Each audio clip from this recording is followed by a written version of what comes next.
사도신경으로 우리의 신앙 고백하도록 하겠습니다. 나는 전능하신 아버지 하나님, 천지의 창조주를 믿습니다. 나는 그의 유일하신 아들, 우리 주 예수 그리스도를 믿습니다. 그는 성령으로 잉태되어 동정녀 마리아에게서 나시고 본디오 빌라도에게 고난을 받아 십자가에 못 박혀 죽으시고 장사된 지 사흘 만에 죽은 자 가운데서 다시 살아나셨으며 하늘에 오르시어 전능하신 아버지 하나님 우편에 앉아 계시다가 거기로부터 살아있는 자와 죽은 자를 심판하러 오십니다. 나는 성령을 믿으며 거룩한 공교회와 성도의 교제와 죄를 용서받는 것과 몸의 부활과 영생을 믿습니다. 아멘.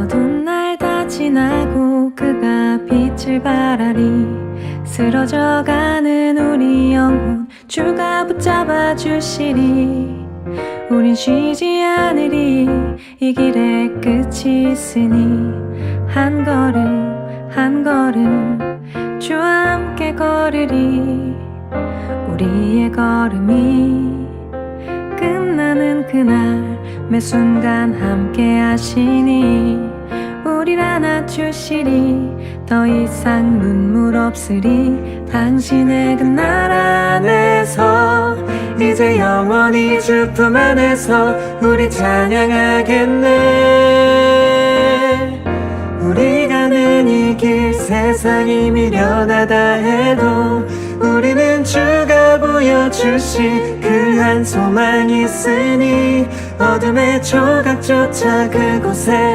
발들이지 못해 당신의 나라에 우리 영원히 거하네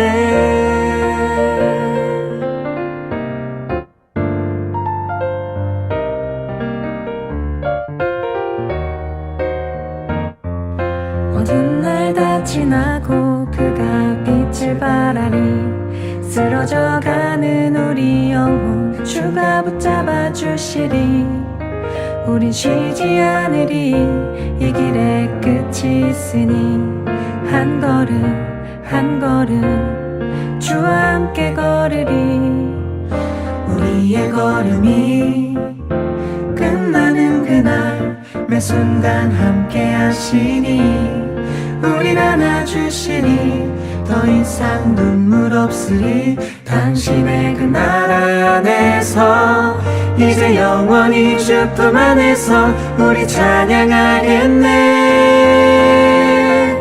우리 가는 이 길 세상이 미련하다 해도 우리는 주가 보여주신 그 한 소망이 있으니 어둠의 조각조차 그곳에 발들이지 못해 당신의 나라에 우리 영원히 우리 가는 이 길 세상이 미련하다 해도 우리는 주가 보여주신 그 한 소망이 있으니 어둠의 조각조차 그곳에 발들이지 못해 당신의 나라에 우리 영원히 당신의 나라에 우리 영원히 거하네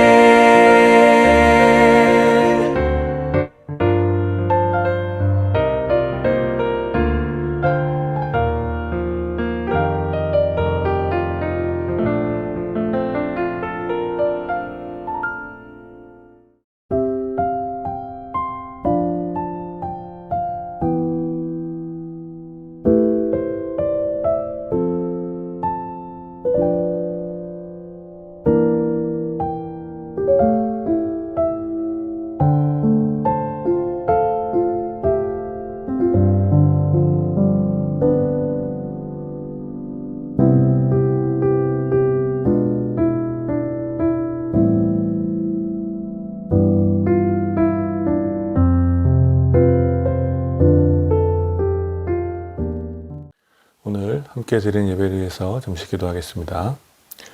거룩하신 하나님 은혜를 감사합니다. 오늘도 주님께서 기뻐하시는 주일 부족한 종들의 시간을 들여 주님 앞에 예배드립니다. 주님 이 시간 우리의 예배를 받아주시고 예배 가운데 드려지는 우리의 모든 고백, 주님을 향한 고백을 주님 기쁘게 받아주시어서 세상에 둘 수 없는 참된 위로와 평안으로 우리 가운데 은혜를 베풀어 주시옵소서. 이 시간 정원 예물로 드려지는 모든 삶의 고백을 주님 온전히 받아주시고 우리의 삶의 모든 것이 주님의 것임을 또 기쁨으로 고백할 때 우리 삶을 통하여 주님의 나라를 꿈꾸며 하나님 나라를 소망할 수 있는 그런 복된 삶이 될 수 있도록 주님 우리 가운데 함께하여 주시옵소서. 이 예배를 온전히 주님께 올려드립니다. 주님 홀로 영광 받아 주시옵소서. 감사드리며 우리 주 예수 그리스도의 이름으로 기도드립니다. 아멘. 오늘 함께 나눌 하나님 말씀은 사도행전 16장 20절부터 23절까지 말씀 제가 봉독하겠습니다. 그리고 그들을 치안관들 앞에 세워놓고서 이 사람들은 유대 사람들인데 우리 도시를 소란하게 하고 있습니다.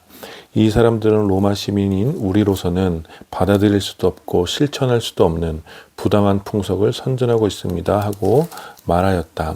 무리가 그들을 공격하는 데 합사하였다. 그러자 치안관들은 바울과 실라의 옷을 찢어 벗기고 그들을 매로 치라고 명령하였다. 그래서 이 명령을 받은 부하들이 그들에게 매질을 많이 한 뒤에 감옥에 가두고 간수에게 그들을 단단히 지키라고 명령하였다. 아멘. 오늘 이 본문을 중심으로 사도행전 강의 47번째 시간 받아들일 수 없는 복음이라는 제목으로 여러분들과 함께 은혜 나누기 원합니다. 한국 교회 역사는 분명히 명과 암이 있었지만 세계에서 유례를 찾아보기 힘들 정도로 빠르게 성장했던 시기가 있었음은 분명합니다. 특별히 한국의 산업화 시대를 지나면서 한국 교회는 양적으로 크게 성장하였고 그 시절에 우리나라의 신자들뿐만 아니라 전 세계 신자들은 한국 교회에 임하신 하나님의 은혜에 감탄하곤 했습니다. 그래서 교회의 성장과 또 부흥에 관한 어떤 비결을 배우기 위해서 전 세계의 신자들이 한국으로 몰려들었고 또 한국의 대형교회 목사들은 세계를 누비며 부흥회를 인도하곤 했습니다. 그런데 그렇게 계속 성장할 것만 같았던 한국 교회는 소위 밀레니엄을 지나오면서 이제 위기라는 말이 들려오기 시작했고 그리고 어느새 성장이 멈추었을 뿐만 아니라 급속한 탈교회화 현상을 겪고 있는 것이죠. 더욱이 가장 최근에는 대형교회를 중심으로 일부 대형교회를 중심으로 극우화된 어떤 정치 참여들이 사회의 분열을 가속시키면서 여러모로 교회에 대한 부정적인 인식이 크게 확산되고 있습니다. 물론 이러한 상황은 사실 한국 교회만의 현상은 아니지만 특별히 한국 교회를 볼 때 더 큰 위기감을 느끼는 이유는 빠른 시간 안에 급속하게 찾아온 성장 뒤에 또 아주 빠른 시간 안에 급속하게 찾아온 어떤 한국 교회 침체 때문에 체감상 더 큰 위기로 우리 가운데 느껴지는 것이죠. 그래서 이제 이러한 위기를 극복하기 위해서 다양한 연구와 또 다양한 노력들이 진행되고 있습니다. 그러한 연구와 노력의 결과 이제 이런 결론들이 나오는 것이죠. 외부적으로는 급속하게 변화하는 시대의 상황과 또 전 세계적으로 확산되고 있는 탈종교화 현상이 이렇게 외부적으로 이런 위기를 가져왔다고 이야기하고 또 내부적으로는 여전히 어떤 권위적인 교회의 구조와 또 개인 구원을 위한 도구로 전락한 복음의 축소가 교회에 지금 당면한 위기를 가져왔다고 이야기들을 합니다. 이러한 결과는 매우 설득력이 있죠. 매우 설득력이 있으며 특별히 교회 성장주의에 매몰되었던 한국 교회의 빈약한 신학과 또 신앙의 처참한 상태를 고발해주는 결과라고 생각합니다. 사실 교회를 향한 이 외부의 도전과 또 내부의 상태는 이게 서로 다른 두 가지의 문제라고 할 수 없고 도리어 본질적인 문제로 인해 나타나는 어떤 다양한 증세라고 할 수 있습니다.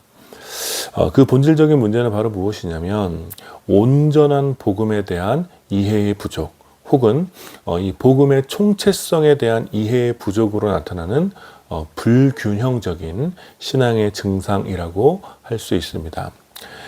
사도행전에 기록된 복음의 전파나 혹은 교회의 역사 가운데 기록된 복음의 어떤 확장의 역사를 살펴보면 사실 매우 어렵고 복잡한 상황과 주제를 만나게 될 때가 있는데, 그것이 바로 오늘 우리가 함께 읽은 성경에 나타난 기록의 일부라고 할 수 있습니다.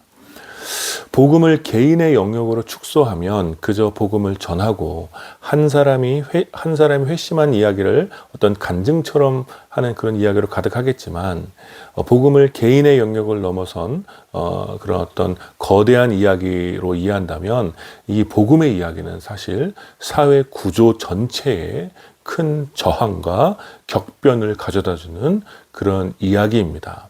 그래서 복음의 전진이라는 것은 때로는 단편적이지 않고 매우 어렵고 복잡한 주제들을 포함하고 있습니다. 오늘 우리가 함께 읽은 이 본문 말씀을 중심으로 좀 그 어려운 주제에 대해서 함께 살펴보려고 합니다. 지난주에 우리는 바울의 일행을 따라다니며 큰 소리로 점을 쳤던 한 여인에 관한 이야기를 나누었죠. 그 여인은 소위 어떤 영빨이 좋은 그런 귀신 들린 노예로 당시 여러 주인에게 돈을 벌어다 주던 점성술사였습니다. 당시 이 점술 사업은 일상생활에 깊이 스며든 일종의 문화라고 할 수 있었기 때문에 이 말은 곧 어떤 점술 사업이 지속 가능한 안정적인 사업 모델이었다는 것을 함의합니다. 특별히 그 중에서 이 여인은 오늘 사도행전 16장에 기록된 이 여인은 여러 주인에게 많은 돈을 벌어주었던 수익성이 꽤 좋은 사업 도구였습니다. 그런데 이 여인이 바울 일행을 만나자 그들을 향하여 이 사람들은 하나님의 사람으로 큰 일을 행할 것이라고 며칠 동안 이 바울 일행을 따라다니면서 외쳤습니다. 그러자 이러한 상황이 여러 가지로 번거로웠던 바울은 그 여인을 향해 내가 예수 그리스도의 이름으로 내게 명하노니 이 여자에게서 나오라 하고 선포했습니다. 그러자 그 여인에게 있던 귀신이 즉시 그 여인에게서 나오게 되었습니다. 여러분, 이것은 매우 놀라운 사건이었고 그 여인에게는 귀신의 지배당했던 저주받은 인생을 끊어낸 기적의 순간이었습니다. 그러나 그 여인을 소유했던 주인들은 그 기적의 순간조차 그 여인을 그저 돈벌이의 도구로만 이해했습니다. 그래서 그 여인의 주인들은 자기들의 돈벌이의 희망이 끊어졌다고 느끼고 이 모든 사건의 원흉이라고 볼 수 있는 바울과 실라를 잡아 관원들에게 고발한 것이죠. 그 여인의 주인들이 느꼈던 분노는 오직 자신들의 돈벌이로 인한 것이었고 거기에는 그 여인을 향한 그 어떤 연민이나 동정심 같은 것은 없었습니다. 그리하여 오늘 우리가 함께 읽은 본문으로 이어지게 된 것이죠. 그 여인의 주인들은 바울과 실라를 잡아 당시 그 도시의 치안을 담당하던 관원들 앞에서 바울과 실라를 이렇게 고발합니다. 이 사람들은 유대 사람들인데 우리 도시를 소란하게 만들고 있습니다. 이 사람들은 로마 시민인 우리로서는 받아들일 수도 없고 실천할 수도 없는 부당한 풍속을 전하고 있습니다. 그 여인의 주인들이 바울과 실라를 고발한 표면적인 이유는 이랬습니다. 도시를 소란하게 한 죄, 또 받아들일 수 없는 부당한 풍속을 전하며 선동한 죄. 그러니까 도시의 소동을 일으키고 또 이 도시의 사람들을 선동한 어떤 그런 죄목으로 이제 고발을 한 것이죠. 이 사람들이 고발한 죄목은 겉보기에는 그럴싸해 보입니다. 여러분, 만일 누군가가 의도적으로 이 도시를 소란스럽게 하고 이 공동체를 소란스럽게 하고 불의한 내용으로 시민들을 선동한다면 그것은 매우 큰 죄가 될 것입니다. 그러나 사실 그들이 이 여인의 주인이 바울과 실라를 고발한 진짜 이유는 따로 있었죠. 그것은 바로 그들의 돈벌이의 희망이 사라졌기 때문입니다. 그들의 돈벌이 수단이었던 여인에게서 귀신이 떠나가자 그들은 더 이상 그 여인을 통해 돈을 벌 수가 없게 된 것이죠. 여러분, 이것은 매우 중요한 문제입니다. 그리고 이 문제는 어쩌면 온전한 복음의 성격을 보여주는 의미 있는 주제라고 할 수 있습니다. 예수 그리스도의 복음은 분명히 이 여인을 귀신으로부터 해방시켜 주었습니다. 그래서 이 여인 개인의 입장에서 보면 이 복음의 능력은 감사의 간증이 될 것입니다. 그러나 오히려 그 사건으로 인해서, 이 여인에게서 귀신이 나갔던 그 사건으로 인해서 도시 전체가 소란스러워졌고, 그동안 익숙하게 유지되고 있었던 경제 구조와 사회 질서가 타격을 입게 된 것입니다. 이 여인이 살았던 빌립보에서 점술 사업은 도시 전체의 경제 구조에 큰 비중을 차지하고 있었습니다. 그러나 그 사업은 기본적으로 윤리적인 사업은 아니었죠. 귀신 들린 사람을 경제적으로 착취하는 비윤리적인 행태를 가지고 있었던 사업이었습니다. 그래서 귀신 들린 노예들은 그런 상황 속에서 영적으로 또 인격적으로 철저히 버림받은 상태에 놓여 있었고, 그들의 비참한 상황과 상관없이 그들은 돈 많은 주인들에게 돈벌이를 위해 이용만 당하고 있었던 거예요. 철저히 이용만 당했던 것입니다. 더욱이 이러한 행태로 인해서 도시 전체의 수익을 높여주었기 때문에 대부분의 로마 시민은 이 불의한 구조에 침묵할 뿐만 아니라 오히려 그러한 착취 구조를 승리한 로마의 영광이라고 생각했던 것입니다. 그런데 오늘 바울과 실라로부터 전해진 복음의 능력으로 이 경제 구조에 균열이 생긴 것입니다. 귀신 들린 노예는 더 이상 돈벌이의 도구가 될 수 없었고, 그 여인의 주인은 더 이상 그 구조 안에서 돈을 벌 수가 없게 된 것입니다. 그러니 여러분, 이 사건은 단순히 한 사람의 회심 사건이 아니라 복음이 어떻게 사회구조 전체를 변혁시키는지에 대한 강력한 도전이라고 할 수 있습니다. 그래서 오늘 우리가 함께 읽은 22절의 말씀을 보면 이 여인의 주인들의 고발에 대하여 많은 무리가 동조하여서 바울과 실라를 공격하는 것을 볼 수 있습니다. 그것은 이 여인의 주인들의 분노, 이 여인의 주인들이 느꼈던 그 분노에 대하여 그 도시의 주민들도 역시 같은 곤경에 빠질 수도 있을 것이라는, 그들이 익숙하게 누렸던 그 구조가 무너질 수도 있을 것이라는 그런 불안함이 있었기 때문이었습니다. 그래서 그 도시의 무리들은 바울과 실라를 공격하여 결국 그들을 감옥에 가두는 데 성공합니다. 여러분, 오랜 세월 익숙하게 자리 잡은 불의한 구조 속에서 탐욕을 맛보던 자들이 자신들의 이익을 지키기 위해 얼마나 빠르게 결속하며 잔인하게 자신들을 향한 도전을 응징하는지, 우리는 오늘 본문에서 이러한 야만을 발견하게 되는 것입니다.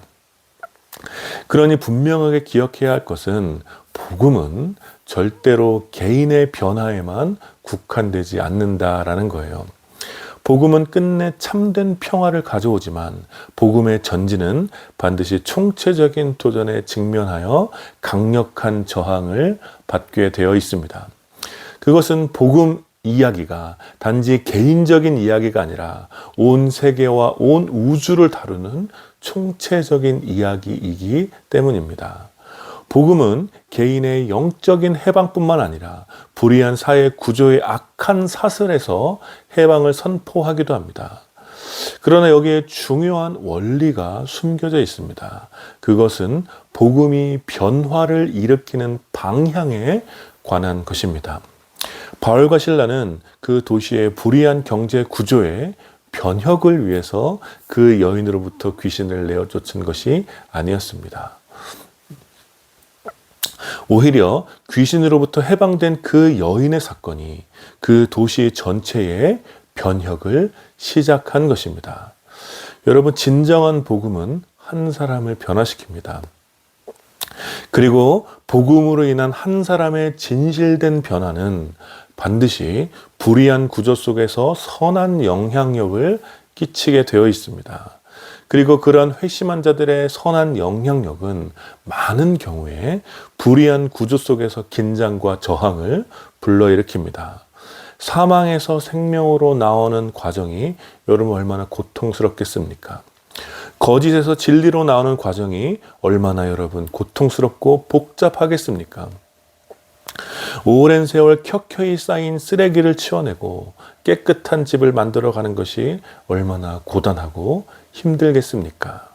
그러니 익숙한 구조 속에 탐욕을 채우던 이들은 반드시 복음에 저항합니다. 만일 복음이 단지 한 사람으로 끝나는 이야기라면 세상은 복음에 저항하지도 않고 아무런 관심도 없을 거예요. 그냥 그 복음을 들은 사람들의 변화로만 끝난다면 그 무슨 상관이 있겠습니까?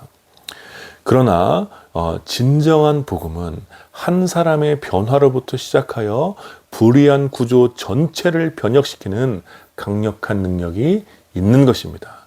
그리고 그러한 능력이 있기 때문에 한 사람으로부터 시작된 복음의 확장은 모든 불의한 세상 구조를 뚫고 의로운 하나님 나라를 향하여 계속해서 확장되는 것입니다. 그러니 한국교회가 복음을 개인적인 영역의 이야기로 그저 개인의 구원에만 해당되는 능력으로 제한하고 축소하는 것이 여러분 얼마나 복음을 왜곡하고 있는 것입니까? 그러니 세상은 교회를 무시하고 복음의 능력을 조롱하며 여전히 불의한 구조 속에서 복음의 자리를 빼앗고 있는 것입니다. 그리고 사실 이렇게까지 생각하고 싶진 않지만 이것이 아니라고 믿고 싶지만 어쩌면 이 시대의 교회 역시 자신들의 탐욕과 또 종교적인 야망을 위해 복음이란 가면을 쓰고 스스로 불의한 구조를 만들어가고 있는 것은 아닌지 돌아보게 되는 것이죠. 사랑하는 여러분, 그러니 오늘의 이 말씀의 주제가 다소 어렵고 재미없을 수도 있지만 꼭 기억하시기를 부탁합니다. 여러분의 구원은 여러분의 개인의 삶에 제한되는 것이 아닙니다. 여러분의 변화는 반드시 여러분과 관계를 맺은 사람, 여러분이 속한 공동체 안에서 선한 질서를 만들어내게 되어 있습니다. 그것이 진정으로 회심한 이들이 뿜어내는 진리의 빛이라고 할 수 있지요. 은사에 따라 혹은 부르심에 따라 어떤 신자들은 적극적으로 사회 변혁의 일선에서 활동을 하기도 하겠지만 어떤 영역에서든지 부르심을 받은 회심한 주님의 제자들은 반드시 어떤 영역에서든지 개인의 삶을 넘어서는 거룩한 변화를 이끌어가는 것입니다.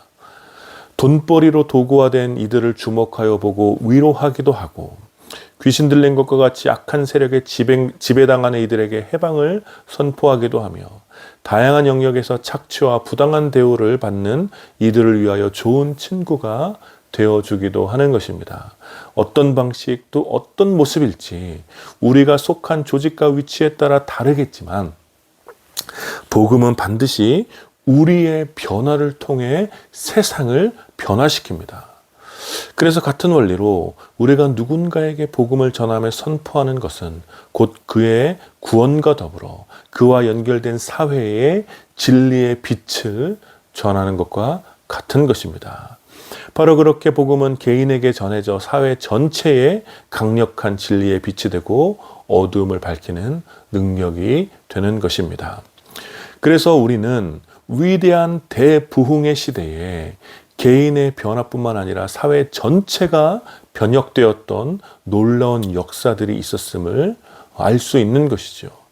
복음으로 인해 한 사람이 변하고 매춘업이 사라지게 되었던 일들, 복음으로 인해 한 사람이 변하고 노예 제도가 없어졌던 사건들, 복음으로 인해 한 사람이 변하고 마약상이 사라지게 된 사건들, 복음으로 인해 도박이 사라지고 알코올 중독이 사라지며 인종차별이 사라지고 신분제도가 사라지며 불합리한 착취가 사라지고 불의한 관행과 거짓과 주술과 미신이 끊어진 사건들을 우리는 역사를 통해서 배우게 된다라는 것입니다. 그것은 복음이 어떻게 한 사람을 통해 사회 전체를 변혁시키는 그 변화의 방향과 목적을 우리들에게 분명히 가르쳐주고 있는 것입니다. 불의와 거짓으로 탐욕을 채우던 악한 구조에 익숙한 사람들은 그래서 온전한 복음을 절대로 쉽게 받아들일 수 없는 것입니다. 그래서 그들은 복음에 저항하여 복음을 소유한 이들을 끊임없이 박해하고 가두려고 하는 것입니다. 그들의 익숙한 구조가 무너져서 그들이 누렸던 그 탐욕의 달콤한 사탕이 사라지게 될까봐 복음에 저항하는 것이죠. 그러나 우리 시대 교회가 전하는 복음은 이러한 온전한 복음이 아닌 것 같습니다. 개인의 구원만 강조하는 복음을 세상을 두려워하지 않죠. 그리고 그저 무시하며 싫어할 뿐입니다. 교회 성장에만 관심이 있는 복음은 교회 건물을 크게 할 수는 있지만 사회 전체를 변혁시키는 능력은 없습니다.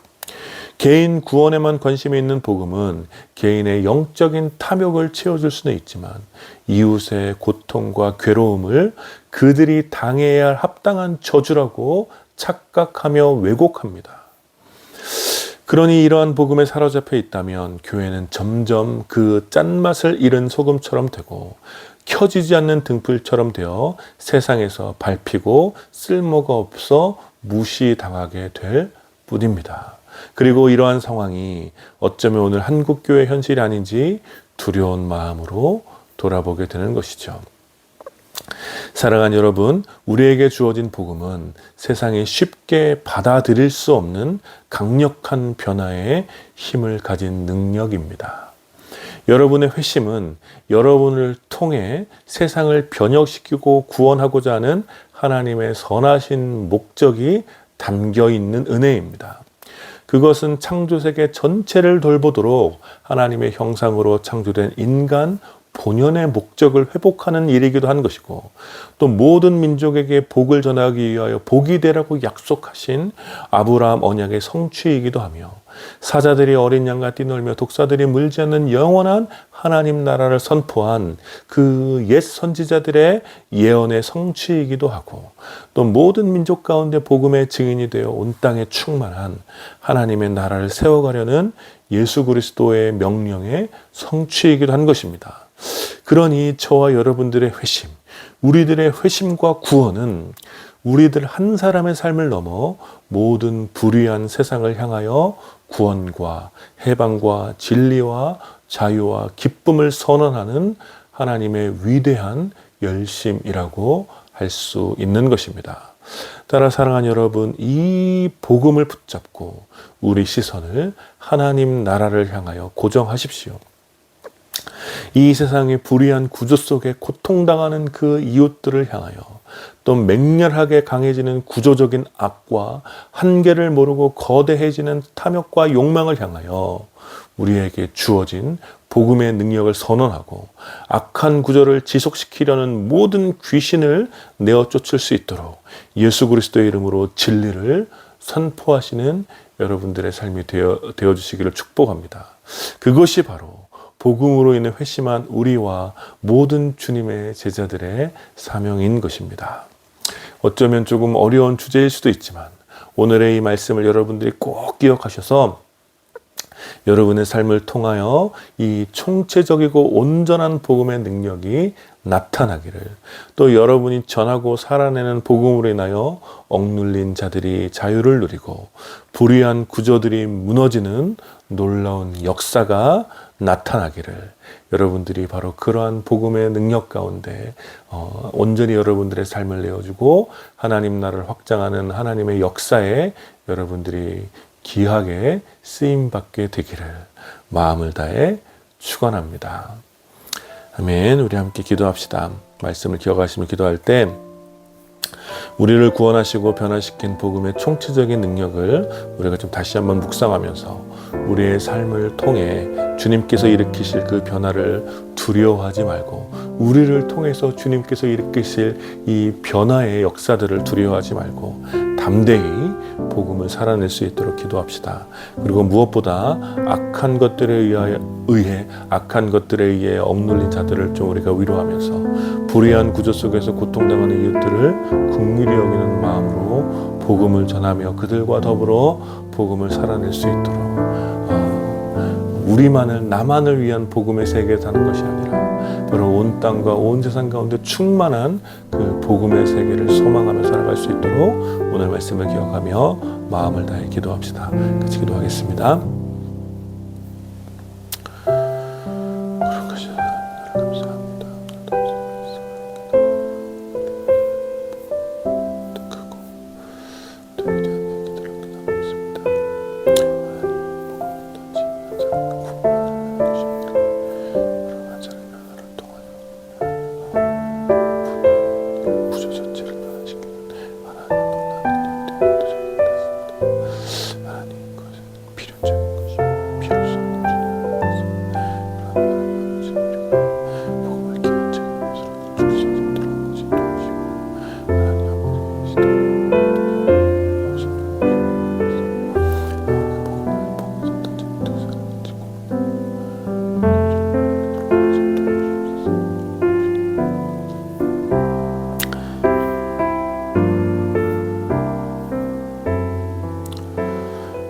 거룩하신 하나님, 은혜를 감사합니다. 오늘 또 말씀을 통하여 또 불의한 구조 속에 길들여져 자신들의 또 탐욕과 욕망을 채우기 위한 그 익숙한 구조 속에서 편안하게 살고자 하는 이들에게 정말 복음은 받아들일 수 없는 그런 또 변화의 또 불꽃임을, 진리의 비침을 또 깨닫게 하여 주시니 감사합니다. 주님께서 우리에게 전해주신 이 복음, 우리가 소유한 이 복음, 또 그 복음으로 인해 또 회심한 우리의 삶이 결코 우리 개인의 영역에만 머무르는 주님의 그 구원이 우리의 개인의 삶에만 국한된 것이 아니라 우리의 변화를 통해 주님께서 하시고자 하는 그 일들이 있음을 저희가 늘 기억하게 하여 주시고, 그래야 이 복음을 들고 이 복음의 전달자로 또 이 불의한 또 세상을 향하여 담대하게 복음을 전하고 또 복음을 살아낼 수 있는 우리의 삶이 될 수 있도록 아버지 인도하여 주시옵소서. 하나님, 이 점점 각박해지고 또 혼탁해진 이 시대 속에서 억눌린 이웃들을 우리가 외면하지 않게 하여 주시고, 모든 억눌리고 또 두려움에 사로잡게 만드는 그 모든 시대의 정신에 저항하여 우리가 온전하고 이 총체적인 복음을 또 담대히 증언하고 살아내므로 또 우리의 삶을 통해 영원한 하나님 나라의 소망이 더 많은 이들에게 온전히 전해지게 하시고, 그로 인하여 이 시대의 불의와 어둠이 물러가는 그런 시대의 빛으로, 진리의 빛으로 살아가는 우리의 삶이 될 수 있도록 주님 우리를 사용하여 주시옵소서. 감사드리며 우리 주 예수 그리스도의 이름으로 기도드립니다. 아멘. 지금 우리 주 예수 그리스도의 은혜와 성부 하나님의 다함이 없는 사랑과 성령 하나님의 위로하심과 교통하심이 이 어두운 세상 속에서 진리의 빛으로 또 온전한 복음을 온전히 드러내며 살기를 다짐하는 모든 주님의 백성들과 오늘 이 예배에 참여하는 사랑하는 주님의 자녀들 가운데 이제로부터 영원까지 함께 있기를 축원하옵나이다. 아멘.